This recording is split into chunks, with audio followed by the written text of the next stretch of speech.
Padre Celestial, venimos ante tu trono con humildad, reconociendo que nuestra sabiduría es limitada, reconociendo que venimos también con nuestros prejuicios, nuestras ideas preconcebidas, y por eso en estos momentos pedimos que tú nos vacíes del yo, que nos ayudes a escuchar tu voz, quita de los corazones los obstáculos, las ideas preconcebidas, para que podamos hacer caso al mensaje de tu palabra. Te pido especialmente a aquellas personas que nos visitan, que tú les des claridad de pensamiento para entender lo que vamos a estudiar. Gracias te damos por escuchar esta oración y por responderla, porque te la imploramos en el precioso nombre de Cristo nuestro Salvador. Amén. Bien, ¿cuántos de los presentes estuvieron anoche? Casi todos. ¿Quiénes no estuvieron anoche? ¿Dónde estaban? Tenían que haber estado aquí. Pero para beneficio de ustedes, yo voy a hacer un repaso. ¿Les parece? Hacemos un repaso para beneficio de todos los que no pudieron venir. Indudablemente tuvieron alguna buena razón para no poder estar. Anoche estudiamos la gran cadena profética, no toda la cadena, pero la primera parte de la cadena. ¿Dónde comienza la cadena? La cadena comienza con el reino de Babilonia, en el año 605 antes de Cristo. Luego, el siguiente eslabón, ¿cuál es? El reino de los medos y persas, que derrotó al reino de Babilonia. Medo-Persia gobernó desde el 539 hasta el año 331 antes de Cristo. Luego hay un tercer reino. ¿Cuál es el tercer reino? Grecia, que conquistó al reino medo-persa. Y Grecia reinó desde el 331 hasta el 168 antes de Cristo. Luego tenemos una cuarta bestia espantosa y terrible. Esta bestia es un cuarto reino, y ese reino, ¿cuál es? El Imperio Romano, porque el Imperio Romano derrotó a los griegos para tomar el poder. Así que nos hemos movido a través de Babilonia, Medo-Persia, Grecia, el Imperio Romano, y luego vimos en nuestro estudio de anoche que después de un tiempo, esta cuarta bestia, ¿qué le sucedió? En la cabeza le salieron ¿cuántos cuernos?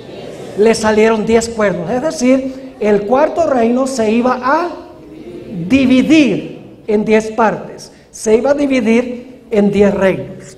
Y luego, después que estaban completos los 10 cuernos, después que se había dividido el cuarto reino en 10 reinos, que son los 10 cuernos, la Biblia nos dice que en medio de los 10 se iba a levantar un ¿qué?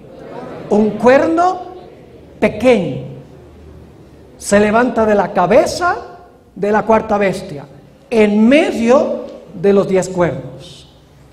Es decir, nos hemos movido desde Babilonia a Medo-Persia, a Grecia, al Imperio Romano, a la división del Imperio Romano. Pero no estudiamos en nuestro tema de anoche el significado del cuerno pequeño que se levantó entre los 10. Ese será nuestro tema de estudio para esta noche. Ahora vamos a trazar en nuestro estudio 7 características que identifican quién es el cuerno pequeño. 7 características. Esta noche solamente vamos a estudiar 6. La séptima característica está relacionada con el siguiente tema. Así que la característica número 7 la vamos a estudiar, Dios mediante, en el tema de mañana. Ahora, la Biblia nos dice algunas cosas muy interesantes en cuanto a este cuerno pequeño. Vamos a repasar las 7 características y luego vamos a tomar una por una para ver cómo estas características se cumplieron en la historia. En primer lugar, claramente, según vimos en nuestro estudio de anoche, el cuerno pequeño se levanta después que los 10 están completos. ¿Les quedó claro ese punto?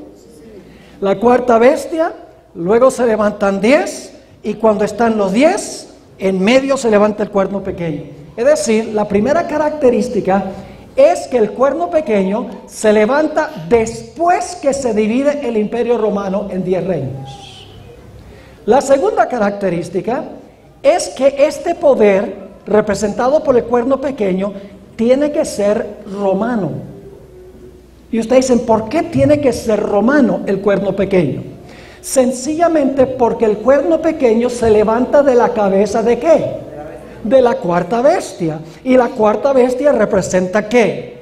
El Imperio Romano. Es decir, como el cuerno pequeño se levanta de la cabeza del cuarto reino del Imperio Romano, tiene que ser romano. Como las 10 divisiones también eran divisiones ¿de qué?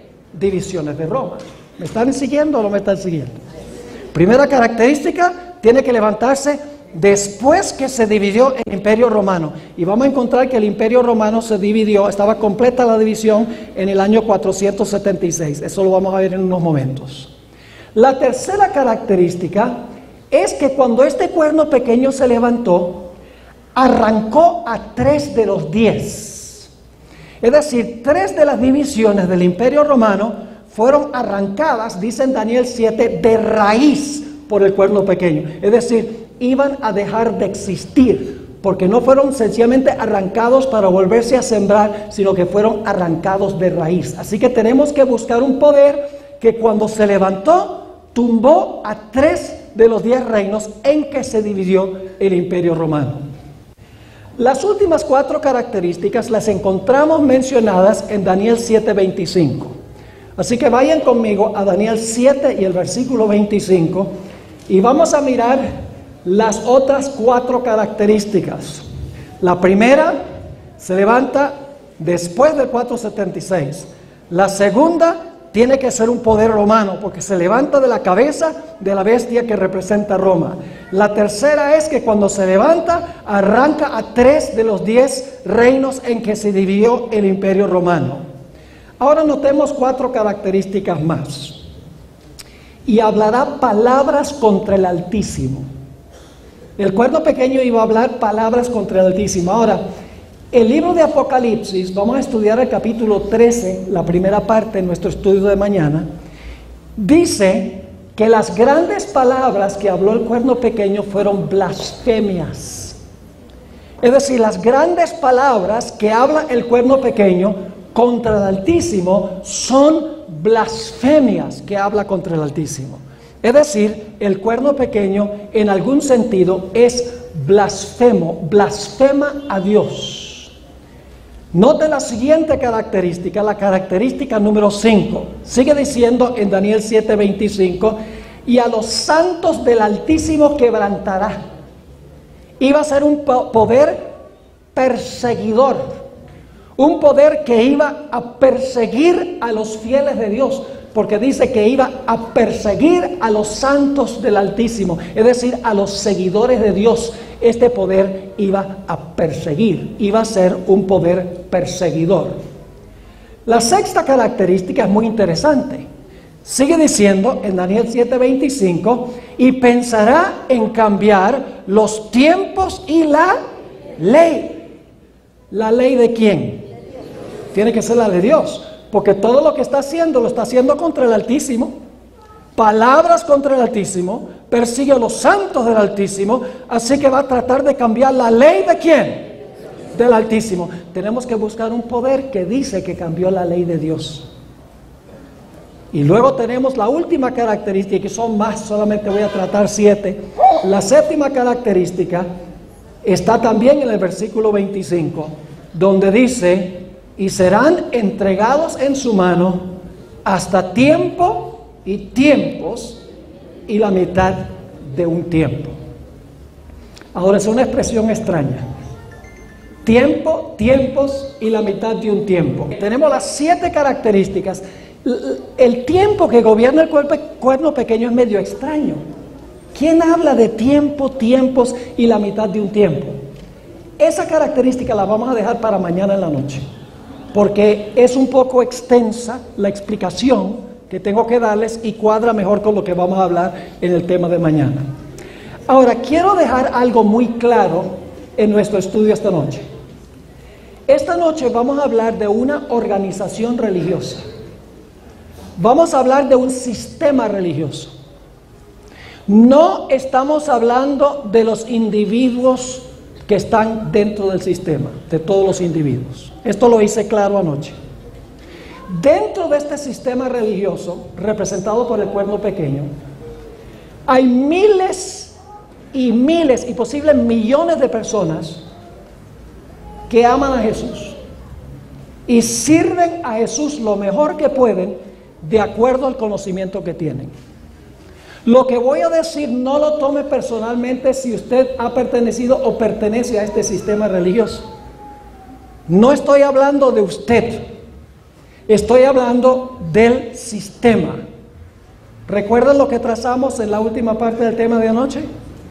¿Es posible que una iglesia sea apóstata y que esa iglesia tenga mucha gente sincera que ama a Dios y sirve a Dios? Lo único que tenemos que hacer es mirar la iglesia judía de la época de Cristo. Era una iglesia apóstata, condenó a Cristo a muerte, pero había líderes en esa iglesia que eran verdaderos siervos de Dios. Y habían laicos en esa iglesia apóstata judía que amaban a Dios y servían a Dios lo mejor que podían. Y cuando vino el llamado, salieron de la iglesia apóstata y se unieron a la iglesia cristiana. Así que es posible que una organización sea apóstata sin que toda la gente dentro de ese sistema sea apóstata. Quiero dejar eso claro esta noche, que no estoy hablando de ninguna persona que se encuentra aquí en esta noche. Ahora le voy a decir qué sistema es este y luego vamos a estudiar las características. No cabe duda alguna, cuando seguimos la cadena profética, que el cuerno pequeño, y mañana vamos a estudiar sobre la bestia, que el cuerno pequeño representa el papado católico romano. Escuchen lo que voy a decir. No representa a la iglesia católica, representa al papado. Ahora ustedes dicen, ¿qué diferencia hay? Tienen que seguir viniendo, porque les voy a explicar que no es lo mismo hablar de la iglesia católica que hablar del papado. Son dos cosas relacionadas pero distintas una de la otra. No cabe duda que las características cuadran perfectamente con el papado católico romano. Y ustedes dicen, ¿qué evidencia tiene de eso? Vamos a mirar las características, las primeras 6. En primer lugar, tenemos que preguntarnos si el papado surgió después del año 476. La respuesta es sí, y le voy a explicar cómo sucedió. Durante los siglos IV y V de la era cristiana, varias tribus vinieron del norte del Imperio Romano y empezaron a invadir y a parcelarse lo que había sido el Imperio Romano. Esas son las divisiones del Imperio Romano. Entre esos reinos que vinieron del norte, que se conocen como tribus bárbaras, porque eran personas que no conocían, no sabían leer ni sabían escribir, empezaron a invadir por olas y olas lo que era el Imperio Romano. Algunas de esas naciones o de esos reinos eran, por ejemplo, los anglosajones. ¿Qué nación viene hoy de los anglosajones? Inglaterra, eso lo sabemos. Estaban también los alemani. ¿Qué nación viene de los alemani? Los alemanes, muy bien. Otra de las tribus eran los lombardos. ¿De dónde eran los lombardos? De Italia. También estaban los francos. ¿De dónde eran los francos? De Francia. Los visigodos eran de España. Son solamente 5 que les menciono. Es decir, estas tribus entraron a Europa y se dividieron lo que había sido el Imperio Romano. Ahora, cada una de estas naciones tenía su propia cultura y su propio idioma. Lo interesante es que antes que estas tribus se parcelaran el imperio romano estaba unido y tenía una cultura y tenía un idioma. Pero después que las tribus bárbaras invadieron el imperio romano, que es hoy donde queda Europa, encontramos que el imperio romano ahora tomó un matiz completamente distinto. Yo pregunto, ¿en Europa la gente habla todos el mismo idioma? No. ¿Tienen todos la misma cultura? No. Cada nación tiene una cultura radicalmente distinta y cada una de esas naciones tiene un lenguaje completamente distinto, porque lo que había sido el imperio romano fue parcelado y fue dividido, y el fruto es lo que nosotros vemos hoy en Europa, lo que antes fue el imperio romano occidental. Lo interesante es que el último emperador romano fue un individuo que se llamaba Rómulo Augustelo. Él fue depuesto en el año 476. De esta manera, el trono de César quedó vacante después de ese año. No tardó mucho tiempo en ocupar el trono el que se conoce como el obispo de Roma, que hoy nosotros llamamos el Papa. Él ocupó y tomó el lugar que había pertenecido al emperador. Y desde ese tiempo, el Papa o el obispo de Roma gobernaba en Roma en el trono que había sido de César. Después del 476 no hubo emperador, pero hubo una serie de obispos, una serie de papas que gobernaron sobre lo que había sido el imperio. Vamos a encontrar que el papado oficialmente se levantó al poder en el año 538. Le voy a leer algunas citas en unos momentos sobre eso. Así que la primera característica cuadra perfectamente con Roma papal, porque Roma papal en realidad tomó el lugar que fue dejado vacante por el emperador. Cuando ya no hubo emperador, el obispo de Roma ocupó el trono en Roma y gobernó durante más de 1000 años. La segunda característica es que este cuerno pequeño tiene que ser romano, porque el cuerno pequeño se levanta de la cabeza de la cuarta bestia, y la cuarta bestia representa ¿qué imperio? Roma. Así que tiene que ser un poder romano. Yo pregunto, ¿el papado es un poder romano? ¿Cuál es el nombre de la iglesia que representa el papado? Iglesia Católica Apostólica Romana. ¿Cuál es su localidad geográfica de su sede? Roma. ¿Cuál es su idioma oficial? Las encíclicas se escriben ¿en qué? En latín. ¿Qué clase de números usa? Números romanos. ¿Qué tipo de arquitectura tienen sus edificios? Arquitectura romana. Y muchos aspectos de su religión, incluyendo la veneración del día del sol, el domingo, viene directamente de las religiones paganas. La celebración de la Cuaresma es una práctica que viene de muchas naciones paganas antes que existiera el papado, que fue adoptado por el papado como parte de la teología de la iglesia. Es más, al emperador se le llamaba Pontifex Maximus. ¿Saben cuál es la traducción de Pontifex Maximus? Sumo Pontífice. ¿Quién lleva ese nombre hoy en día? El Papa. El Papa inclusive adoptó el nombre que usaba el emperador para identificarse. Es más, el papado lo que hizo fue tomar la organización que había existido en el Imperio Romano y lo transformó dándole otra nomenclatura. Les voy a leer una cita ahora de un sacerdote jesuita muy bien conocido entre los adventistas. Se llama Malaquías Martín, escribió un famoso libro, Las llaves de esta sangre, entre otros libros que escribió.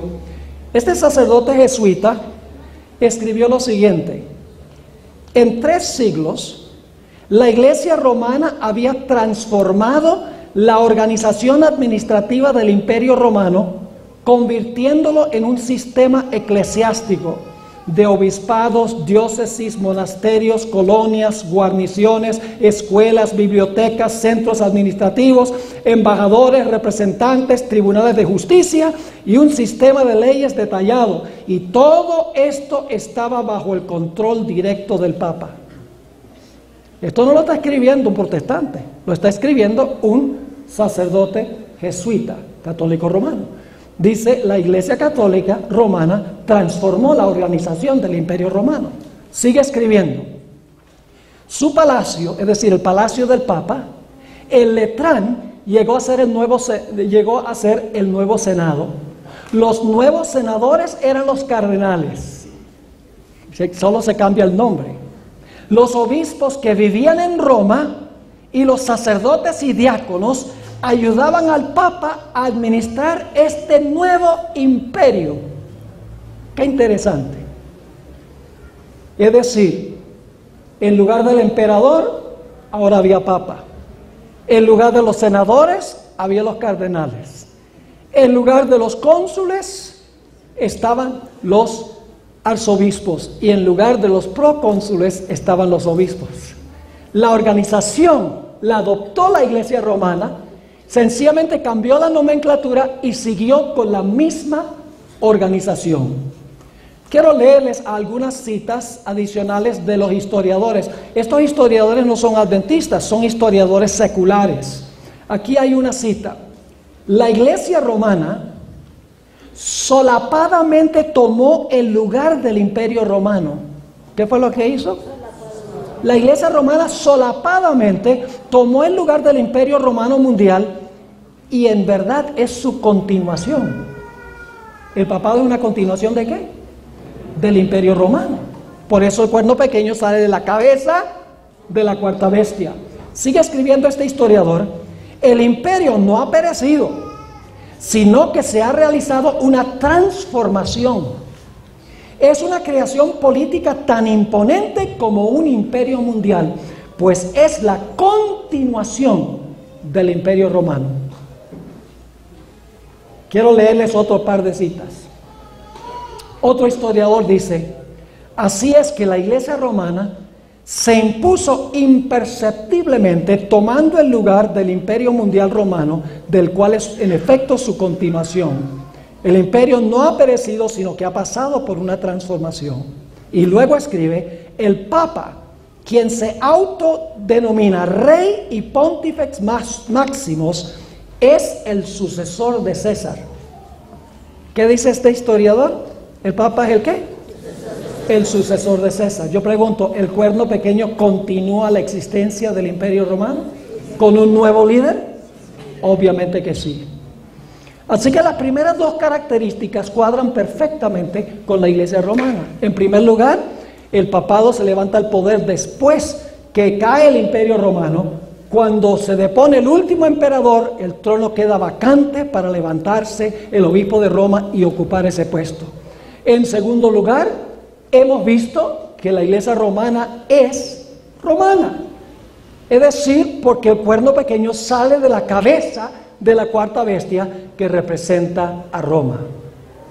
Ahora, ¿qué diríamos de la tercera característica?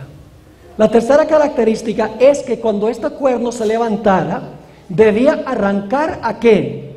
Arrancar a 3 de los 10 cuernos de las 10 divisiones en que se dividió el Imperio Romano. Esto también sucedió. Ustedes pueden leer los libros de historia, les voy a contar cómo sucedió. Entre esos 10 reinos, el papado pudo subyugar a 7, para que esos 7 siguieran las enseñanzas y prácticas de la Iglesia Romana, es decir, fueron convertidas a la Iglesia Romana. Pero había 3 de esos reinos que tenían algunas ideas diferentes a las que tenía la Iglesia Romana. Esas 3 naciones, una de las características que tenían era que ellos creían que Cristo era un ser creado. Creían, parecido a los testigos de Jehová, que Jesús fue la primera criatura de Dios el Padre, que es una herejía, porque Cristo no es un ser creado, Cristo es Dios, en todo sentido de la palabra. Pero estas tres tribus estaban empedernidas en enseñar eso, se conoce como el arrianismo. Y por lo tanto, como estas tres tribus eran rebeldes en contra de la iglesia apeló al poder civil. No olviden este punto. La característica principal del papado, ni siquiera la vamos a estudiar esta noche. Vamos a encontrar que la característica primordial del papado es que el papado se une con los poderes civiles del mundo para que ellos impongan lo que la iglesia quiere. Esa es la característica número uno de este sistema. Y vamos a decir algunas cosas increíbles durante el transcurso de esta semana. Así que para derrocar a estas tres tribus, el papado no tenía ejército. ¿Cuántos ejércitos tiene el papado? A ver, díganme ustedes, ¿cuántos ejércitos? Bueno, tiene una guardia suiza. ¿Cuántos aviones tiene? ¿Cuántos aviones de guerra? ¿Cuántos tanques de guerra tiene? ¿Cuántas tropas tiene el Vaticano? No tiene. Entonces, ¿qué ha hecho el papado a través de su historia? Apela a los poderes civiles para que le preste el poderío militar para imponer lo que la iglesia quiere. Y usted debe saber eso porque usted vive, bueno, algunos de ustedes son suficientemente viejos para recordar el periodo de la violencia en Colombia. La mayoría de ustedes no. Los jovencitos no sé qué es eso de la violencia.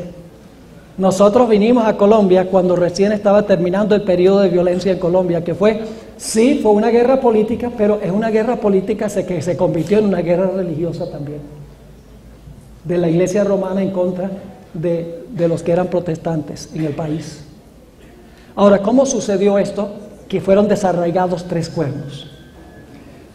Bueno, el obispo de Roma, o el Papa, apeló a Teodorico, rey de los ostrogodos, que se encargara de la tribu, lo que se llamaba la tribu de los érulos. Era una de las tribus rebeldes. Y el obispo de Roma le dijo a Teodorico, mira, tú necesitas ir y necesitas acabar con esos érulos que son rebeldes. Y por lo tanto, Teodorico hizo guerra contra el líder de los érulos que se llamaba Odoacro, y en el año 493 los érulos desaparecieron de la historia. No hay ninguna nación en Europa que descienda de los érulos. Pero todavía estaban los vándalos, otra tribu rebelde. Y por lo tanto, en el año 534, nuevamente el obispo de Roma le dijo al emperador Justiniano, le dijo, mira, esta gente no está de acuerdo con la iglesia y nosotros no tenemos poderío militar, pero tú debes ir y debes defender la iglesia. Y así fue que Justiniano, el emperador, en ese tiempo era el emperador del Imperio Oriental, es decir, había transferido la sede a Constantinopla, no estamos hablando del Imperio Occidental ahora, le dijo, mira, por favor, ve y acaba con esta gente que no está de acuerdo con la teología de la iglesia.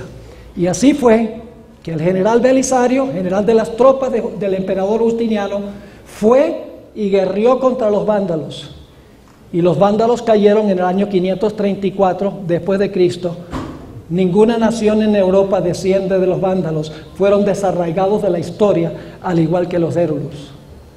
Pero seguía una tribu rebelde, que era la tribu de los ostrogodos.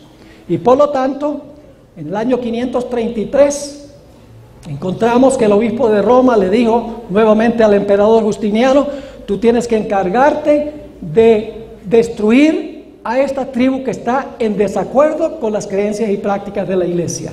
Y por lo tanto, debes ir y guerrear contra ellos y quitarles el poder. Así fue que Belisario, en el año 538, fue en contra de los ostrogodos, quienes se encontraban en Roma. Los ostrogodos sufrieron una cruel y terrible derrota en el año 538. No desaparecieron en ese momento completamente de la historia, pero fue la batalla decisiva que acabó con ellos y no hay hoy una nación en Europa que descienda de los ostrogodos. Ustedes pueden leer esto en libros de historia, libros de historia eclesiástica.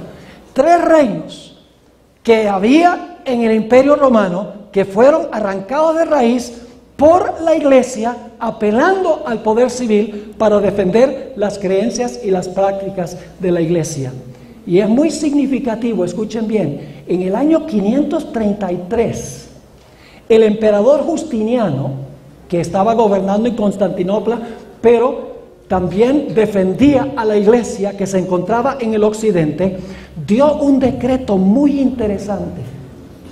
Le escribió una carta, Justiniano, al Papa Juan, y le dijo al Papa Juan lo siguiente: por eso nos hemos esforzado. Cuando dice nos hemos, está hablando del poder civil, el emperador y sus ejércitos.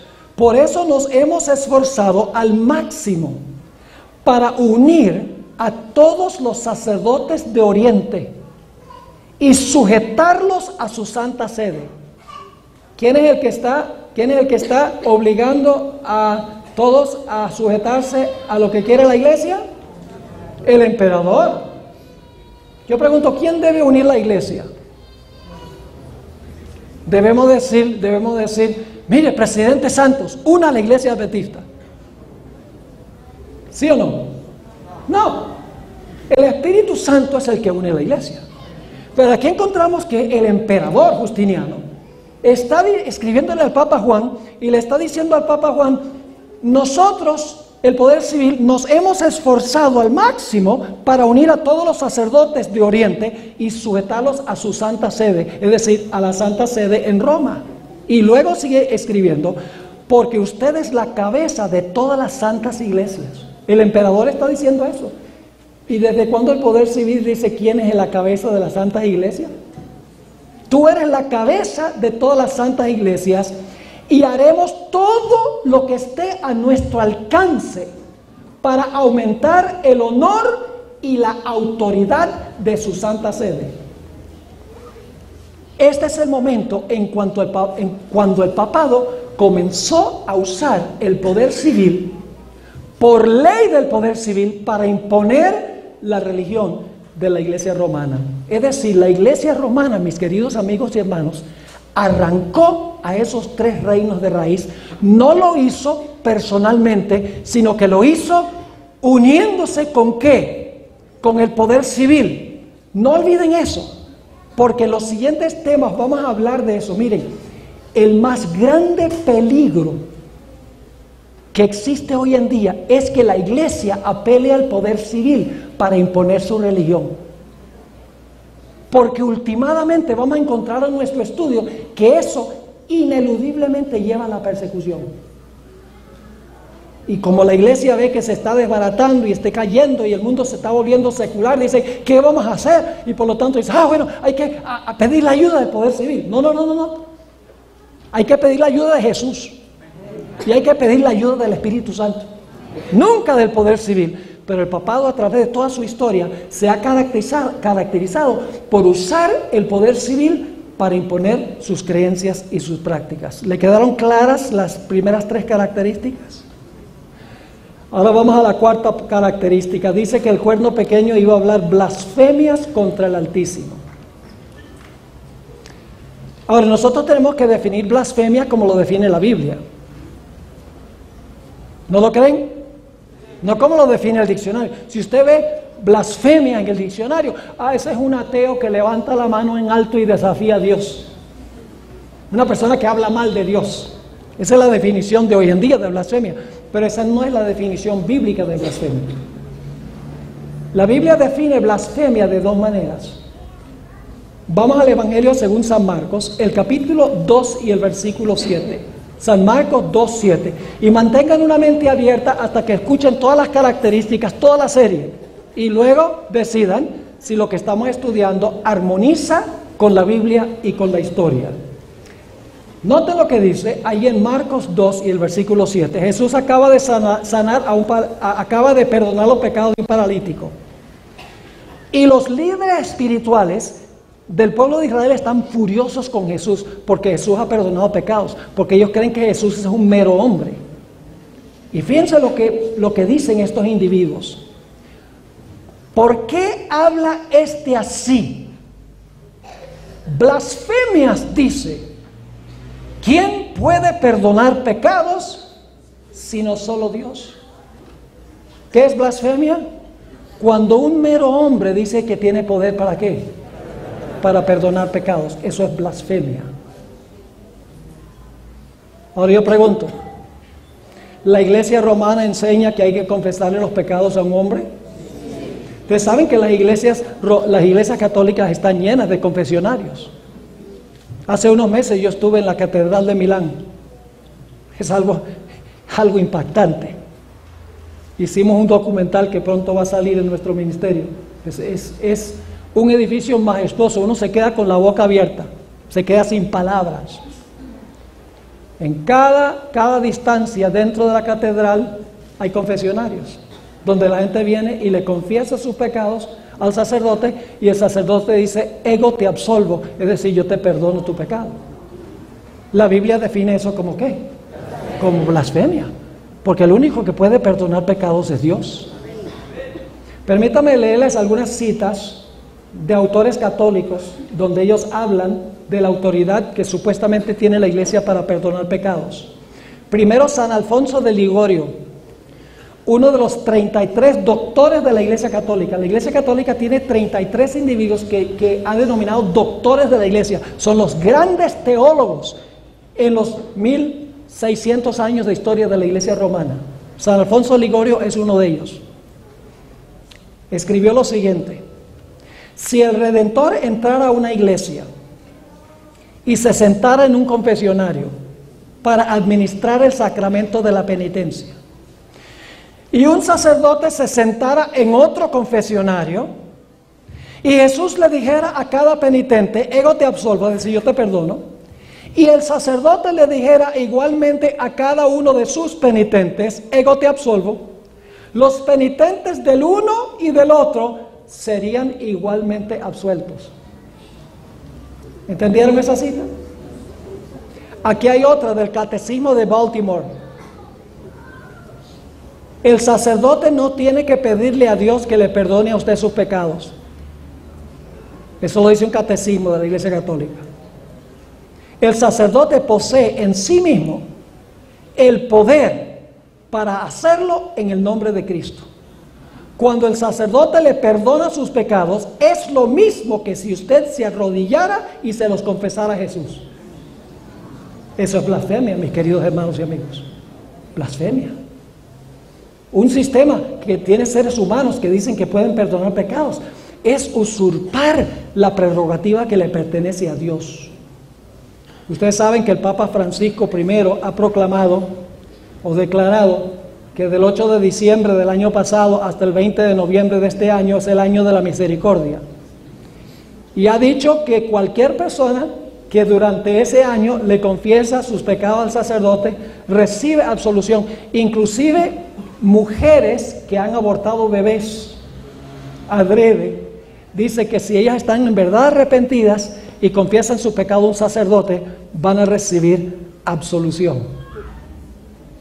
Mis hermanos y hermanas, eso es blasfemia.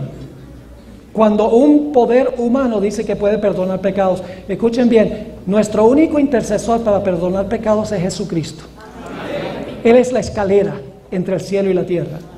Una escalera tiene dos partes claves. Tiene, en primer lugar, está sentada en la tierra, y en segundo lugar, llega hasta el alto cielo. Jesús es un ser humano con nosotros porque se encarnó, pero también en la parte de arriba de la escalera es Dios. Cierra la distancia entre el cielo y la tierra. Es el único intercesor. La Biblia dice: tenemos un intercesor entre Dios y los hombres, Jesucristo hombre. Pero la iglesia romana dice: no, nosotros podemos perdonar pecados. La segunda definición de blasfemia según la Biblia es cuando un mero hombre dice ser representante de Cristo en la tierra. Noten Juan 10, 30 al 33. Juan 10 y el versículo 30 hasta el versículo 33. Aquí está hablando Jesús, y cuando Jesús dice algo se enojan los líderes religiosos. Yo y el Padre, ¿qué cosa? Uno somos. No significa que son la misma persona, sino que significa que están en perfecta unión. Yo y el Padre uno somos. Entonces los judíos volvieron a tomar piedras para apedrearle. Jesús les respondió: muchas buenas obras os he mostrado de mi Padre, ¿por cuál de ellas me apedreáis? Le respondieron los judíos diciendo: por buena obra no te apedreamos, sino por la blasfemia, porque tú, siendo hombre, te haces ¿qué? Te haces Dios. Yo pregunto, ¿Jesús profesaba ser el representante de Dios en la tierra? ¿Tenía derecho a reclamar esa posición como representante? Sí, porque Jesús era hombre, pero también era ¿qué? También era Dios. ¿Saben ustedes cuál es el nombre más común que se le da al Papa hoy en día? Vicarius Christi. ¿Qué significa la palabra vicario? Uno que toma el lugar de. Uno que toma el lugar de otro. La Biblia usa esa palabra vicario. No esa palabra en sí en latín, pero una palabra parecida. La palabra anticristos. ¿Sabe lo que significa la palabra anticristo? La mayoría de la gente cree que la palabra anticristo significa uno que se opone a Cristo. Está anticristo. Pero en el griego, un sustantivo que tiene la preposición anti significa en lugar de. Por ejemplo, en la Biblia hay un personaje que se llama Herodes Antipas. ¿Qué significa eso? Significa uno que gobernó en lugar de su padre. Fue Herodes Antipas, gobernó en lugar de su padre. Tenemos la palabra antitipo. La palabra antitipo significa lo que toma el lugar del tipo. Por ejemplo, el tipo es el sacrificio del cordero. El antitipo es que Jesús cumple eso, toma el lugar del sacrificio del cordero. Es decir, la palabra anticristo, no significa uno que está contra Cristo, sino que significa uno que profesa ocupar el lugar de Cristo. Otro nombre que se le ha dado al Papa a través de las edades es la palabra vicarius, el nombre vicarius filii Dei. Significa vicario del Hijo de Dios, o el que toma el lugar de Dios en la tierra. Yo pregunto, ¿a quién dejó Cristo como su representante en la tierra? Al Espíritu Santo. Entonces, si algún hombre dice que él ocupa el lugar, está usurpando la posición ¿de quién? La posición del Espíritu Santo. Exactamente. ¿Es serio eso, pensar que se puede ocupar el lugar del Espíritu Santo? Jesús dijo: os enviaré otro consolador. El Papa. No. Os enviaré otro consolador. ¿Quién? El Espíritu de verdad. Y Él tomará mi lugar en la tierra. No es un ser humano el que ocupa el lugar de Dios en la tierra. Permítanme leerles algunas citas ahora de autores católicos. Las citas que estoy leyendo no fueron escritas por protestantes. Fueron escritas por autores católicos. Un individuo con el nombre de Cristóbal Marcelo, en el quinto concilio de Letrán, en el año 1512, le ofreció una homilía al Papa. Y quiero que noten qué fue lo que dijo al Papa. Pues tú eres el pastor, tú eres el médico, tú eres el director, tú eres el labrador, finalmente tú eres otro Dios en la tierra. Eso dijo en esa homilía. Les leo de la Enciclopedia Católica. La Enciclopedia Católica dice: además, la autoridad y el poder del pontífice romano no solo se refiere a las cosas celestiales, a las terrenales y a las que están debajo de la tierra. Es decir, el Papa no tiene solamente autoridad sobre las cosas en el cielo, la tierra y debajo de la tierra. Por eso tiene la triple corona, la tiara. ¿Han visto que el Papa tiene una triple corona? Significa que es el rey de las regiones celestes, de la tierra y de las regiones de abajo. Ya la sola corona dice mucho. Fíjense lo que sigue diciendo la Enciclopedia Católica aquí. No solamente dice que se refiere a las cosas celestiales y a las terrenales y a las que están debajo de la tierra, sino que llegan hasta sobre los ángeles, pues es mayor que ellos. Esta es la Enciclopedia Católica. De manera que si se pudiera dar el caso que los ángeles errasen en la fe o pensaran en forma contraria a la fe, podrían ser juzgados y excomulgados por el Papa. El Papa tiene tan grande dignidad y poder que forma uno con Cristo el mismo tribunal. Eso es blasfemia, mis queridos amigos. Aquí hay otra cita. En una enciclopedia muy conocida en la Iglesia Católica, se llama Pronta Biblioteca, por Lucio Ferraris. Escuchen esta cita, otra vez una fuente católica. No estamos leyendo de libros protestantes, de gente secular, estamos leyendo de las mismas fuentes de la Iglesia Católica. Ella misma se incrimina por lo que sus teólogos escriben. Dice: el Papa es como si fuese Dios en la tierra, solo soberano de los fieles de Cristo, principal Rey de reyes y Señor de señores, que tiene la plenitud de poder, a quien el omnipotente Dios le ha confiado no solo la dirección de lo terreno, sino también del reino celestial. El Papa tiene tan grande autoridad y poder que puede modificar, explicar o interpretar aún las leyes divinas. El Papa puede modificar la ley divina, porque su poder no es del hombre, sino de Dios, y actúa como vicerregente de Dios sobre la tierra, con plenitud de poder para atar y desatar a sus ovejas. Eso es blasfemia. Y yo sé que ustedes están diciendo, ¿de dónde está leyendo? No nos está dando la biografía. Por eso tienen que darme su correo electrónico. Le voy a mandar todo esto con los lugares de donde lo saqué, para que ustedes vean que yo no estoy inventando estas citas. Estas citas vienen de fuentes católicas. Aquí hay otra cita. El Papa ocupa el lugar de Cristo en la tierra. Es el verdadero vicario de Cristo, la cabeza de la Iglesia y el padre de todos los cristianos.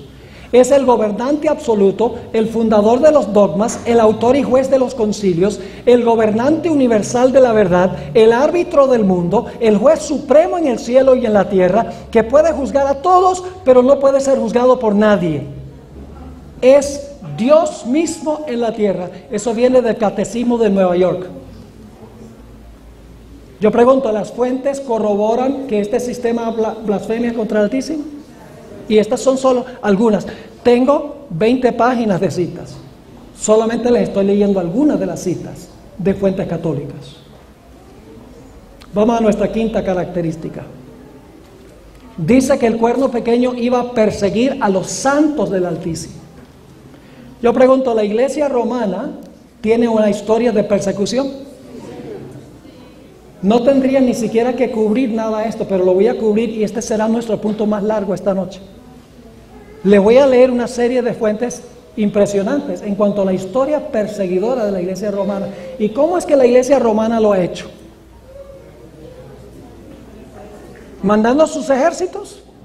¿Cuáles ejércitos? ¿Mandando sus tanques de guerra? ¿Cuáles tanques de guerra? ¿Cómo ha logrado el papado imponer su doctrina y sus prácticas? Uniéndose a los poderes civiles del mundo para que los poderes civiles hagan lo que la Iglesia no puede. Y yo voy a compartir con ustedes algunas cosas más adelante esta semana de lo que está pasando con Francisco I. Y créanme, yo no soy juez de Francisco I, solamente puedo juzgar lo que él dice y lo que él hace.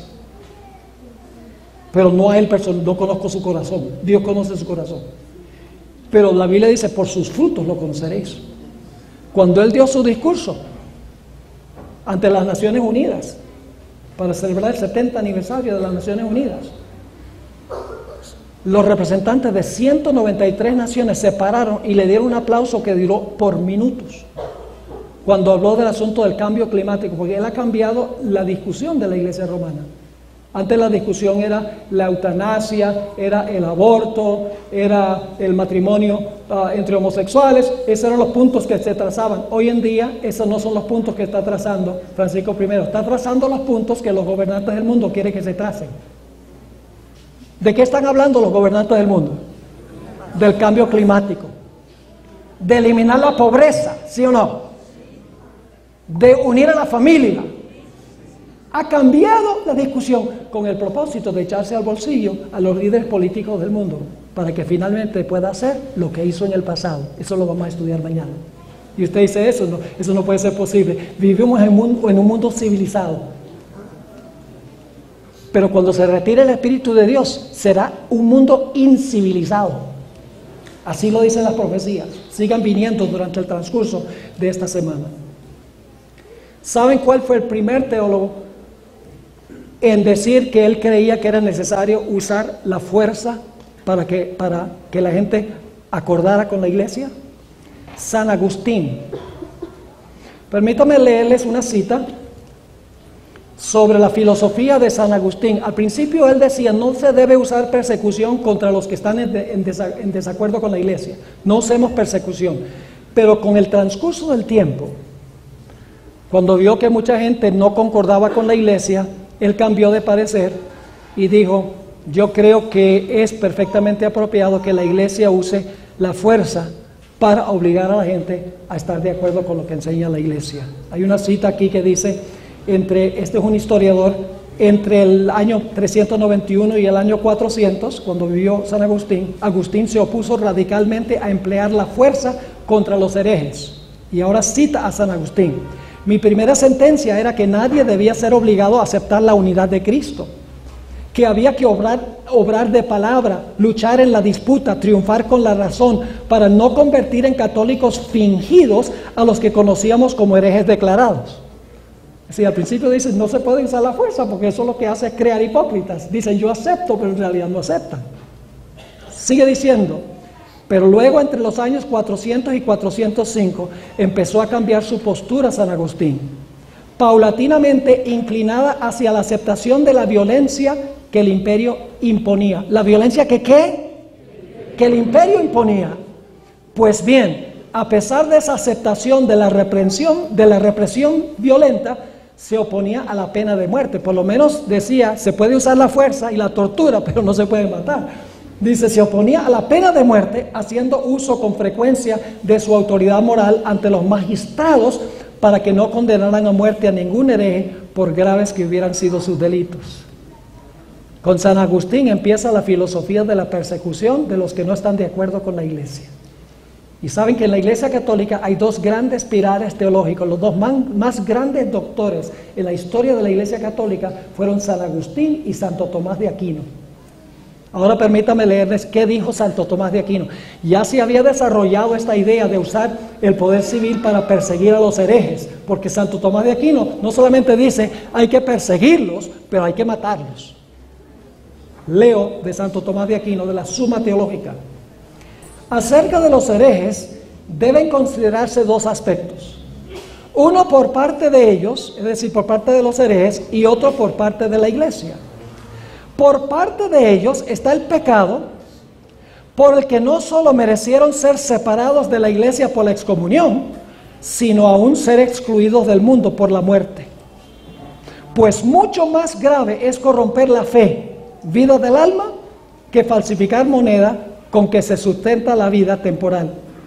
Y si tales estaba hablando de falsificar la moneda, porque en ese tiempo los que falsificaban las monedas eran muertos, se ejecutaban. Así que dice, y si tales falsificadores y otros malhechores son entregados sin más a la muerte por los príncipes seculares. ¿A la muerte por quiénes? Por los príncipes seculares, con más razón los herejes, al momento de ser convictos de herejía, podrían no solo ser excomulgados, sino entregados a la justa pena de muerte. ¿Por mano de quién? Por mano de los magistrados. Esa es la forma de que el papado siempre ha obrado. Podríamos hablar de la persecución de los husitas. Tengo oído de Juan Hus, el que fue quemado en la hoguera. Yo tuve el privilegio de visitar el lugar a donde lo quemaron en la hoguera, en Constanza, al sur de Alemania. No estaba de acuerdo con las enseñanzas de la iglesia, enseñaba contrario a lo que enseñaba la iglesia romana. La iglesia romana le hizo el juicio y lo entregó al poder secular para que el poder secular lo quemara vivo. No solo la iglesia romana persiguió a Hus, sino que persiguió a los husitas, a los seguidores de Hus. Permítame leerles una declaración del Papa Martín V. Ahora voy a leer lo que hicieron los papas, porque a veces dicen, no, eso fueron algunos en la iglesia que estaban mal informados. No, fueron los papas los cabecillas de esto. Martín V, quien era rey de Polonia en ese tiempo, apeló al Papa, Martín V era el Papa y apeló al rey de Polonia en 1429, mandando a exterminar a los seguidores de Hus. Y ahora voy a leerles esta cita. Esto es lo que escribió Martín V al rey de Polonia en cuanto a lo que debía hacer con los herejes. Ten en cuenta que los intereses de la Santa Sede y los de tu corona requieren que extermines a los husitas. Acuérdate que estos impíos se atreven a proclamar principios de igualdad, mantienen que todos los cristianos son hermanos y que Dios no le ha dado a los hombres privilegiados el derecho de gobernar a las naciones. Se aferran a la idea que Cristo vino a la tierra para abolir la esclavitud y llaman a la gente a la libertad, que daría como resultado la eliminación de reyes y sacerdotes. ¡Qué interesante! Aquí está otra cita. Sepa, sigue diciendo, sepa que conforme a los intereses de la Santa Sede, como también a los de su corona, es deber exterminar a los husitas. Así pues, mientras haya oportunidad, despliegue sus fuerzas militares contra Bohemia, queme, masacre, haga de todo un desierto, ya que no habrá nada que agrade más a Dios o que sea más útil para la causa de los reyes que la exterminación de los husitas. Eso lo dijo un papa, el Papa Martín V. ¿Y qué diríamos de la persecución de los valdenses? En el siglo XV, específicamente en el año 1487, el Papa Inocencio III escribió una bula es una carta personal contra los valdenses. Esta todavía se encuentra el escrito original de él en la Universidad de Cambridge, en Inglaterra. Yo he visto eso en un viaje que tomé allá. En esta bula, el Papa Inocencio III, se refirió a los valdenses como esa maliciosa y abominable secta de malignos, y los amenazó diciendo que si rehusaban renunciar a su fe, debían ser aplastados como serpientes venenosas. Eso lo dijo un papa. ¿Y qué diríamos de la masacre del Piamonte en el año 1655? Más específicamente el 25 de enero. El Papa dio una bula que se llama bula ad extirpanda, a donde él dijo: todos deben ir en una cruzada en contra de los valdenses, confiscar sus propiedades y acabar con ellos. ¿Cuál fue el resultado? Voy a leerles ahora del libro de Salim Hapas, que se titula Herejía, Colón y la Inquisición, a donde Salim Hapas escribió: el 17 de abril, 15,000 soldados invadieron el Valle del Piamonte. Miles de valdenses fueron asesinados, torturados y esclavizados. Centenares que lograron escapar a las áreas más escarpadas de las montañas fueron atrapados y desplomados del escarpado precipicio del Cataluso, cerca de la ciudad de Torre Pellice. Yo he estado allí. Es más, yo subí a pie a ese lugar. Es un precipicio grande de donde llevaban a los valdenses y los tiraban abajo por no renunciar a sus creencias que estaban contra lo que enseñaba la Iglesia romana. ¿Y qué diríamos de la masacre de San Bartolomé? Permítame decirles algo sobre eso. En Francia había un grupo que se conocía como los hugonotes, eran seguidores de Juan Calvino. En Francia había 16 millones de personas en ese tiempo que no eran de ese matiz hugonote, y habían 2 millones de hugonotes en Francia. Pues el 24 de agosto del año 1572 se realizó lo que se conoce como la masacre de San Bartolomé. 70,000 hugonotes fueron asesinados en cuestión de unas pocas semanas. Lo interesante es que el Papa Gregorio XIII, ahora escuchen esto, y esto se puede conseguir las fuentes porque es más reciente, es en el año 1572. El Papa Gregorio VII y sus cardenales, cuando escucharon en cuanto a la masacre en París, hicieron una procesión a la catedral allí en París, la catedral de San Luis, y allí se celebró una misa especial de alabanza a Dios por lo que había sucedido con los hugonotes. No solo eso, sino que el Papa contrató a un artista famoso con el nombre de Vasari para pintar un mural conmemorativo de la masacre de San Bartolomé, y ustedes todavía pueden ver ese mural allá en Francia. Y también el Papa mandó a hacer una moneda conmemorativa de la masacre.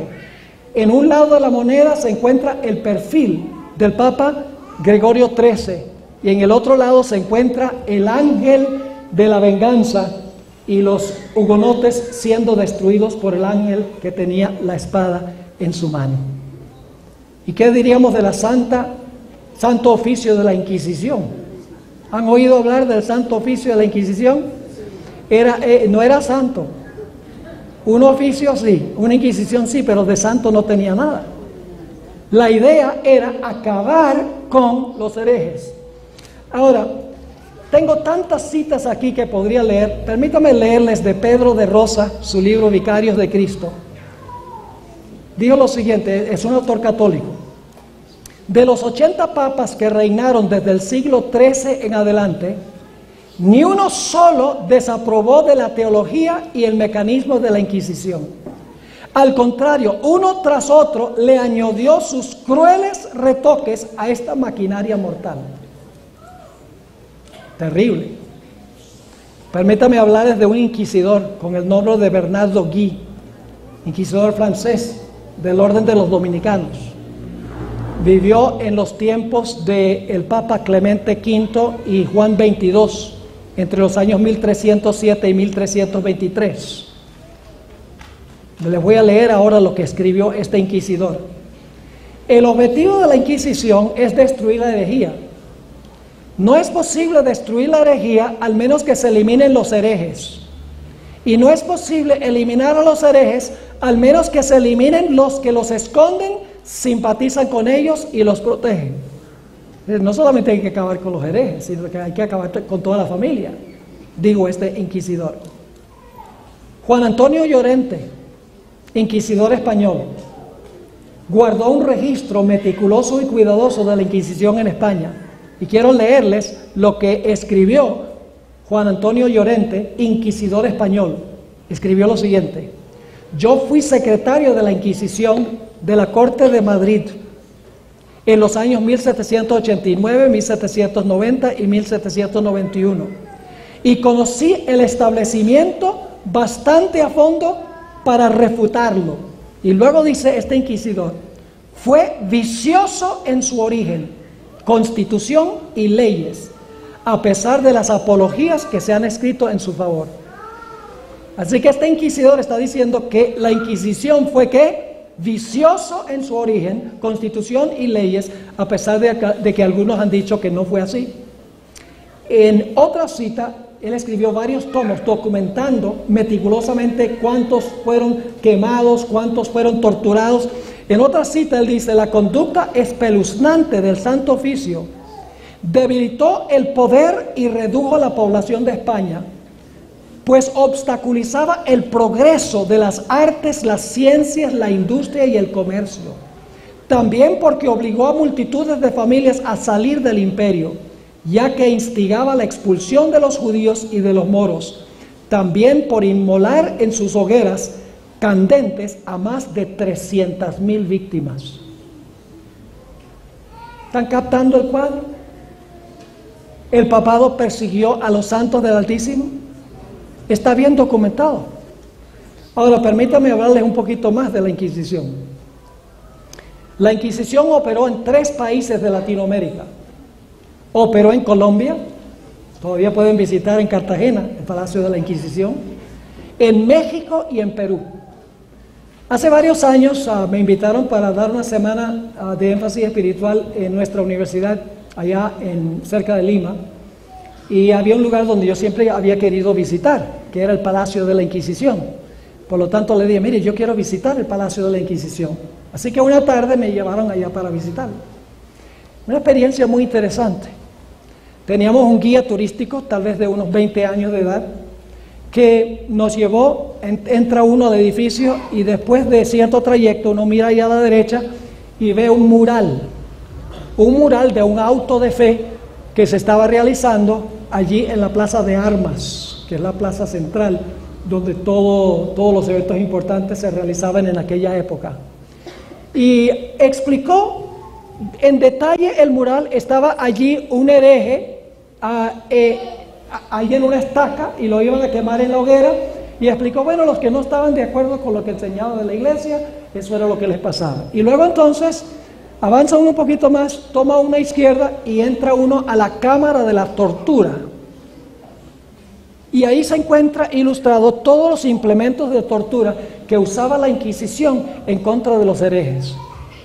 No voy a tomar el tiempo para describirlo, pero el joven describía y decía, miren, los que no estaban de acuerdo con la iglesia, aquí lo estiraban, allá le hacían lo que hicieron durante la guerra de Irak, los Estados Unidos, los acostaban en una banca y les echaban agua en la boca, poniéndoles un trapo adentro para crear la sensación de que se estaban ahogando. Todas diferentes clases de tortura, y los implementos ahí están, ahí de muestra. Y él explicaba sencillamente cómo la iglesia usó el poder civil para torturar y perseguir a los que no estaban de acuerdo con las enseñanzas de la iglesia. Permítame leerles citas de otros autores católicos. Belarmino, un famoso cardenal de la Iglesia Católica de la Contrarreforma, después de la Reforma de Lutero.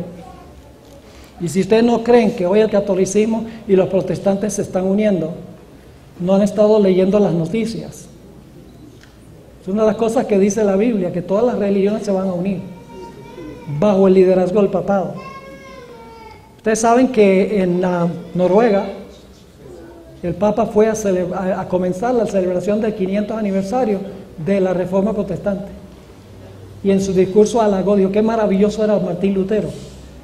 Increíble. Y los luteranos y los católicos firmaron un acuerdo donde dijeron, vamos a cooperar, vamos a unirnos en los puntos de doctrina que tenemos en común. La iglesia luterana, que fue la que comenzó la Reforma Protestante. Bueno, Belarmino fue uno de los que atacó la Reforma Protestante. Esto fue lo que escribió. El único medio efectivo contra los herejes es conducirlos lo más pronto posible al lugar preparado para ellos. Y no crean que es un palacio. Al hacer esto le estamos haciendo un bien, pues mientras más se les permita vivir, más herejías inventarán y más creyentes seducirán, agravando así su propia condenación. Papa Pío IX, 1864, escribió lo siguiente: malditos sean aquellos que defienden la libertad de conciencia y de culto, y aquellos que afirman que la iglesia no debe usar la fuerza. Y luego dijo esto, escribió esto en esta encíclica. La encíclica se llama Encíclica y Sílabo. El Estado no tiene el derecho de permitirle a cada persona que escoja la religión que considere verdadera. Es decir, el Estado tiene el derecho de imponer solo la religión católica. Es lo que está diciendo este Papa. El Papa León XIII, en su encíclica Libertas Humanam, escribió lo siguiente: conforme a lo que hemos dicho, es ilegal exigir, defender o conceder libertad incondicional de pensamiento, de expresión, de prensa o de culto, como si fueran estos derechos naturales que se le han concedido al hombre. Es ilegal conceder, dice él, la libertad de pensamiento, de expresión, de prensa o de culto. Y este no es un mero autor católico, este es un papa que escribió esto en una encíclica. Otro autor católico, Marianos de Luca, quien por muchos años fue profesor de la Universidad Pontificia en Roma, escribió lo siguiente, y todas estas citas ustedes las van a tener gratis y sin compromiso. Y van a ver todas las fuentes, van a poder buscar las fuentes. Escribió esto: la Iglesia Católica tiene el derecho y el deber de matar a los herejes, pues es por medio del fuego y la espada que se extirpa la herejía. Los herejes se mofan de la excomunión masiva, Si se les echa a la cárcel o se les envía al exilio, corromperían a otros. El único recurso es matarlos. El arrepentimiento no salva a criminales civiles. El mayor bien de la iglesia es el deber de la fe, y esta no se puede preservar al menos que los herejes sean muertos. ¿Cómo les parece? Tengo varias citas más, pero creo que hemos visto el punto de cómo la iglesia romana, el papado como sistema, persiguió en múltiples ocasiones al pueblo de Dios. La Enciclopedia Católica dice lo siguiente en cuanto a las persecuciones. Dice: juzgado por los estándares contemporáneos, la Inquisición, especialmente como se desarrolló en España hacia fines de la Edad Media, se puede clasificar tan solo como uno de los capítulos más oscuros en la historia de la Iglesia. Así que la misma Enciclopedia Católica dice: fue uno de los capítulos más oscuros de la Iglesia lo que hizo la Inquisición. Ahora, algunas personas dirán: pero Pastor Bor, los últimos papas han pedido perdón por lo que hizo la Iglesia Católica. Es cierto que el 12 de marzo del año 2000, el Papa Juan Pablo II, en una misa cuidadosamente planeada, recostado de un crucifijo, con una voz agonizante, le pidió perdón a los protestantes por los pecados de la persecución que había lanzado, no solo contra los protestantes, mencionó los judíos, los protestantes, los inmigrantes, las minorías étnicas, las mujeres, los niños y las criaturas abortadas. Pidió perdón por todo lo que había hecho la iglesia con todos esos grupos. Y aquí están las palabras de él: perdónanos y pedimos perdón. No podemos sino reconocer la traición contra el evangelio, ahora escuchen esto, que cometieron algunos de nuestros hermanos, especialmente durante el segundo milenio. Ese es cuando funcionó la Inquisición. Pedimos perdón por las divisiones entre cristianos, por el uso de la violencia por parte de algunos en defensa de la verdad, y por los actos de disidencia y hostilidad manifestada a veces contra los que sostienen otras religiones. Fue interesante que el New York Times, uno de los periódicos más reconocidos del mundo, escribió en cuanto a esta petición de perdón de parte del Papa. Escribieron lo siguiente: el documento debería haber puesto en relieve que los hijos de la iglesia, que mencionó el Papa, incluye papas, cardenales y el clero, y no solo los laicos en las bancas. Porque la petición de perdón era: bueno, algunos de nuestros hermanos ignorantes fueron los que hicieron esto, pero el New York Times dice: debería haber admitido que fueron papas, cardenales y el clero que fueron los que dirigieron esto.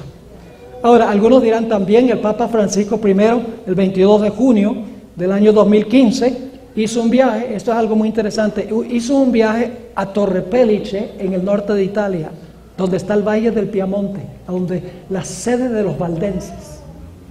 Y en la iglesia principal de los valdenses, yo he estado allí, en la iglesia principal de los valdenses, con los valdenses reunidos allí, el Papa le pidió perdón a los valdenses por las persecuciones de la iglesia en contra de ellos, admitiendo que la iglesia romana había perseguido, al igual que Juan Pablo II. Leo lo que dijo el Papa Francisco I: en nombre de la Iglesia Católica les pido perdón, y lo pido por la forma no cristiana y aún por las actitudes y la conducta inhumana que les hemos manifestado. En el nombre de Jesucristo les pedimos perdón. Y algunas personas probablemente vayan a decir: bueno, pues la Iglesia Católica no persigue hoy. Es verdad que no persigue hoy. ¿Saben por qué no persigue hoy? Díganme ustedes por qué no persigue hoy. Porque ha tenido una conversión. No. Es el mismo sistema. ¿Por qué? Porque no ha logrado ganarse el favor de los poderes políticos del mundo para imponer sus doctrinas y prácticas. Pero la Biblia dice que eso va a pasar. Eso lo vamos a estudiar mañana. Hay una profecía que dice que la bestia, que vamos a ver que es lo mismo que el cuerno pequeño, dice que recibió una herida mortal, pero su herida mortal será sanada. Y todo el mundo se maravillará en pos de este poder. lo dice la profecía, y eso lo vamos a estudiar. ¿Vamos bien? Nuestro último punto. El cuerno pequeño dijo que podía cambiar ¿qué? La ley de Dios, los tiempos y la ley de Dios. Yo pregunto, ¿profesa la Iglesia Católica haber cambiado la ley de Dios? Déjenme explicarles en qué sentido. La Iglesia Católica en sus Biblias tiene los 10 mandamientos como son, en las Biblias católicas. Pero el problema es que el catecismo no refleja lo que dice la Biblia. Una cosa dice la Biblia católica y la otra cosa es que lo que dicen los catecismos. Y usted dice, ¿cómo así? ¿Cómo van los 10 mandamientos en el catecismo? Usted no encuentra el segundo mandamiento de la ley de Dios, no está en el catecismo. ¿Qué dice el segundo mandamiento de la ley de Dios? No te harás imagen ni ninguna semejanza. Y luego dice, no te inclinarás a las imágenes. ¿Por qué razón ese mandamiento está en la Biblia católica pero no está en el catecismo? Ustedes saben que el catecismo se usa mayormente para instruir a los que están preparando para la primera comunión o para llegar a ser católicos. ¿Qué sucedería si el catecismo tuviera ese mandamiento? La gente inmediatamente diría, pero aquí hay una contradicción. Porque fíjese, la iglesia está llena de imágenes y la gente está inclinada ante las imágenes. Por esa razón, en el catecismo no figura el segundo mandamiento. Ahora, como se saca el segundo, cuando uno saca uno, termina con 9 y todo el mundo sabe que son 10. Así que lo que hizo la Iglesia Católica fue dividir el 10º mandamiento en 2. No codiciarás los bienes de tu prójimo y no codiciarás la mujer de tu prójimo. Me perdonen, pero es un solo mandamiento, codicia. Pero como sacaron el segundo, tuvieron que dividir el 10º en 2 para terminar con 10. Y eso está bien documentado. Pero ese no es el mayor cambio que ha hecho la Iglesia romana en la ley de Dios. ¿Qué día de la semana dice la Biblia que debemos guardar como día de reposo? La Biblia dice que Dios santificó el 7º día sábado. Y créanme, el 7º día no es el 7º día que dice el programa del 7º día. Porque ese programa lo hacen los domingos. Nosotros lo recibimos allá y es muy interesante. El domingo no es el 7º día. Porque la Biblia dice que Cristo resucitó el primer día de la semana. Y fue domingo. Así que el domingo es el primer día, no el 7º. Pero la gente se confunde porque algunos calendarios también ponen el lunes como el primer día y el domingo como el 7º. La gente dice, el domingo es el 7º. No, porque Cristo no resucitó el 7º. Jesús resucitó el primero. Jesús resucitó el domingo, el primer día de la semana. ¿Qué dice la Iglesia Católica en cuanto al día de reposo? Dice, el día de reposo no es el sábado. ¿El día de reposo cuándo es?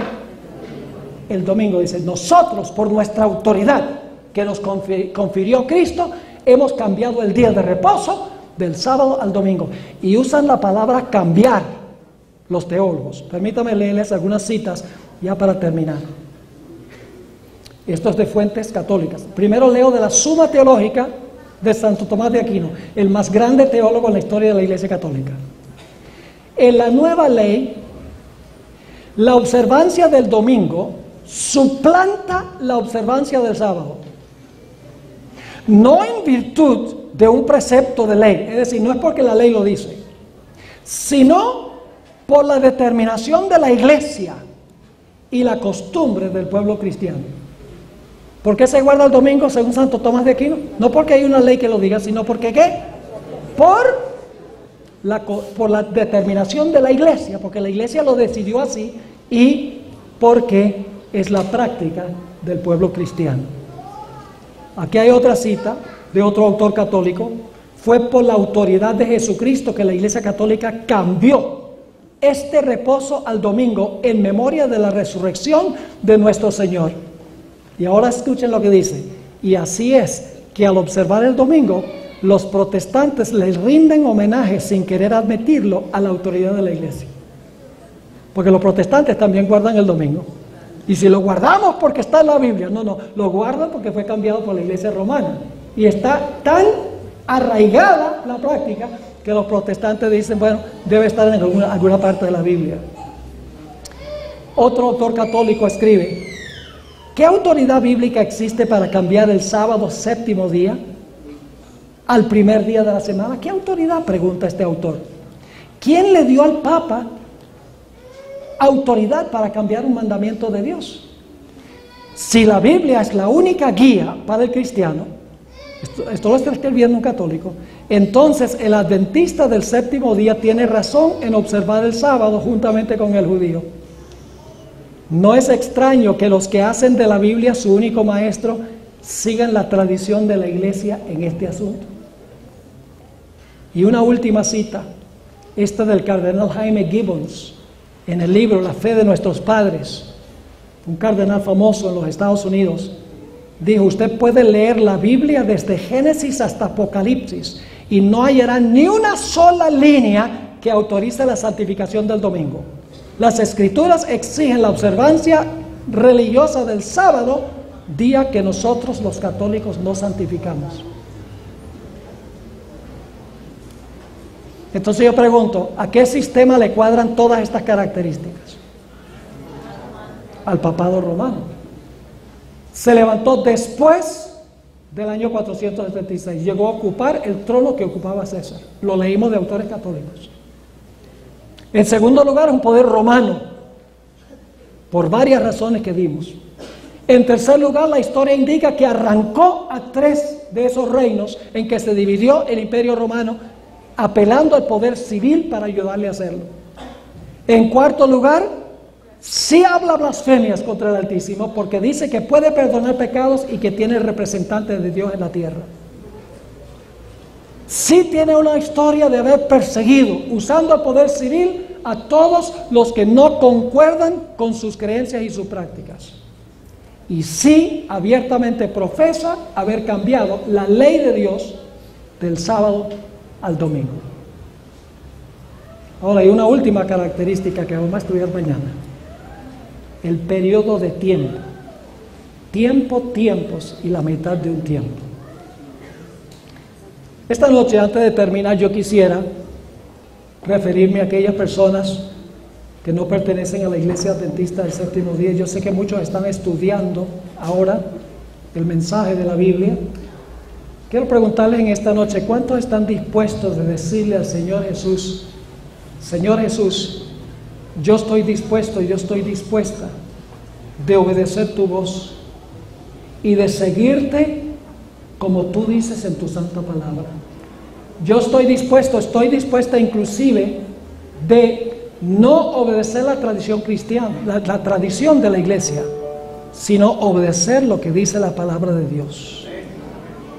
¿Quieren levantar la mano si eso es lo que ustedes quieren decirle esta noche al Señor? ¿Quieren colocarse de pie? Yo voy a tener una oración con ustedes. Me estoy refiriendo especialmente a aquellas personas que están tal vez descubriendo esto por primera vez. Posiblemente algunos estén aterrados y sorprendidos y diciendo, yo no había oído esto antes. Y yo puedo entender que es un shock, pero es la verdad. Y debemos estar dispuestos de obedecer a Jesús. Vengan aquí, pónganse aquí en el pasillo. Yo voy a tener también en aquel pasillo, yo voy a tener una oración con ustedes para que Dios les ayude a vivir en armonía con lo que hemos estudiado esta noche y con lo que vamos a continuar estudiando durante el transcurso de esta semana. Gloria a Dios. Tenemos un lindo grupo que indudablemente ya ha estado estudiando. Algunos se están preparando ya para ingresar a la iglesia.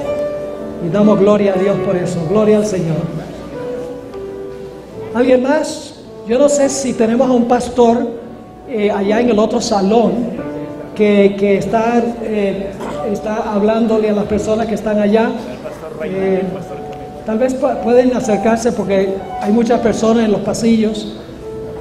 Pueden subir aquí a la plataforma. Tenemos bastante espacio para que puedan venir acá. Gloria a Dios. Qué lindo grupo le está diciendo sí a Jesús. Obedezco solo a Jesús. Obedezco solo a ti. Gloria a Dios. Amén. Por favor, acérquense, y aquí hay mucho espacio en la plataforma. Queremos tenerlos todos cerca. Voy a tener una palabra de oración con ustedes antes de concluir la reunión. ¿Hay alguno más que quiere unirse a este grupo? Este no es un compromiso conmigo, es un compromiso con el Señor Jesús, es un compromiso con su palabra, con su verdad. Santifícalos en tu verdad, tu palabra es verdad. Podemos estar seguros si nosotros confiamos y obedecemos la palabra del Señor. Gloria a Dios. Tenemos algunos más. Acérquense rapidito y vamos a tener una palabra de oración para que Dios les bendiga en esta decisión que han tomado esta noche. ¿Alguien más quiere unirse a este grupo? No es un compromiso conmigo, es un compromiso con la verdad y con Jesús, personalmente. Yo soy solamente el mensajero. El mensaje es lo que importa. Y el mensaje nos llama a responder en esta noche. ¿Alguien más? Unos pocos instantes y vamos a tener una oración para que Dios bendiga a este grupo que ha respondido al llamado. Bien, gloria a Dios. Qué lindo grupo. El Espíritu Santo ha tocado los corazones de aquellas personas que han respondido en esta noche. Indudablemente en el otro salón tenemos también un buen número de personas. Vamos a inclinar nuestros rostros y vamos a orar. Padre Celestial, gracias te damos por el mensaje de tu palabra. No siempre es un mensaje fácil. Muchas veces la palabra contradice lo que nosotros creemos, lo que nosotros sentimos, lo que hemos creído, lo que dicen los demás, lo que dice la iglesia. Pero te damos gracias que tenemos la guía segura, tu palabra, y podemos estar seguros si obedecemos esa palabra. Te doy gracias por este grupo hermoso que ha respondido a tu llamado. Los que están aquí en la plataforma, los que están en el otro salón. Te ruego, Señor, que tú te acerques a ellos, que los escudes, los protejas de todo peligro, que mantengas alejado al maligno, que estas personas puedan cabalmente recibir la verdad en su vida y tener una experiencia de paz y gozo como nunca han visto antes. Gracias, Padre. Te pido que bendigas también a aquellos que hemos recibido a Cristo, aquellos que estamos siguiendo el camino de la verdad. Fortalécenos para la crisis que pronto sobrevendrá. Gracias, Padre, por habernos acompañado y por escuchar nuestra oración, porque te lo imploramos en el precioso nombre de Cristo, nuestro Salvador. Amén. Amén.